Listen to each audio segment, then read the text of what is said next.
साथ जो हमारे बच्चे, हमारे युवा हैं, हमारे देश के भविष्य हैं, उनकी बात सुनने में क्या हर्ज थी। वो एक जेन्युइन इशू को लेके प्रोटेस्ट कर रहे हैं। वो जो उनके साथ हो रहा है वो उसका दुख लेकर, गुस्सा लेकर प्रोटेस्ट कर रहे हैं। तो जो उनके रिप्रेजेंटेटिव्स हैं, हम सारे, हमारी जिम्मेदारी बनती है कि उनकी आवाज हम ऊंची करें और उनकी आवाज हम बुलंद करें और उनके सपोर्ट में हम खड़े हैं, क्योंकि उनके साथ जो कल हुआ वो एकदम गलत हुआ। ये एक लोकतंत्र है, it's a democracy. In a democracy, right to protest, it's a fundamental right. Nobody has the right to take that.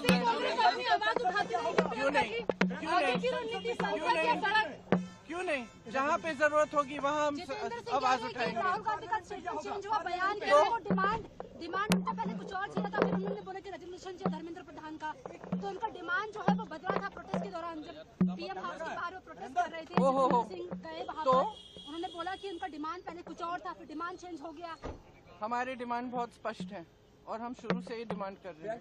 जो एजुकेशन सिस्टम एकदम ब्रोकन है उसको हमें दुरुस्त करना है, उस सिस्टम को ठीक करना है।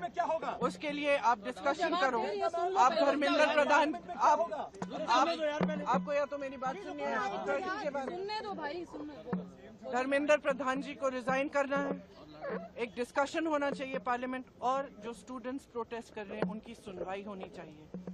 हम कहते हैं, हम पार्लियामेंट में हम क्या कर रहे हैं, कौन सी बिल आ रही है, फिर से वंदे मातरम की इज्जत की बिल आ रही है।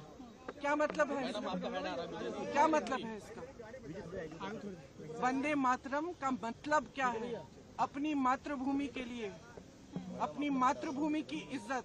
तो ये क्या है? हमारी मातृभूमि लोकतंत्र है। ये बच्चे कौन है? इन्होंने तो डाला है हमें संसद में, इन्हीं के तो वोट से हम पहुंचे हैं संसद में। संसद उनका है, लोकतंत्र उनका है, देश उनका है। आप उनके बारे में नहीं सोच रहे हो? उनके लिए बिल क्यों नहीं आ रही है? एजुकेशन सिस्टम के ओवरहॉल के लिए। एजुकेशन सिस्टम में जो पैसे खर्च रहे हैं 1.4 लाख करोड़ रुपए, आपने कभी सोचा है अडानी और अंबानी के लोन कितने माफ हुए? 16 लाख करोड़ उनके लोन माफ हो रहे हैं। और एजुकेशन, पूरे देश के एजुकेशन में आप 1.4 लाख करोड़ डाल रहे हैं।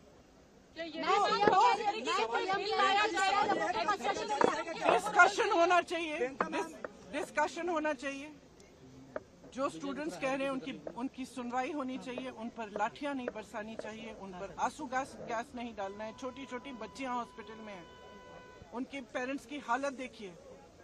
मैम, आम आदमी पार्टी और आप लोगों की जिम्मेदारी बनती है, आप लोगों की जिम्मेदारी बनती है कि आप स्टूडेंट्स की आवाज उठाएं, आप इस मुद्दे को उठाएं और आप देश को सच्चाई दिखाएं। मैम, आम आदमी पार्टी कांग्रेस ने प्रोटेस्ट खड़ा कर दिया।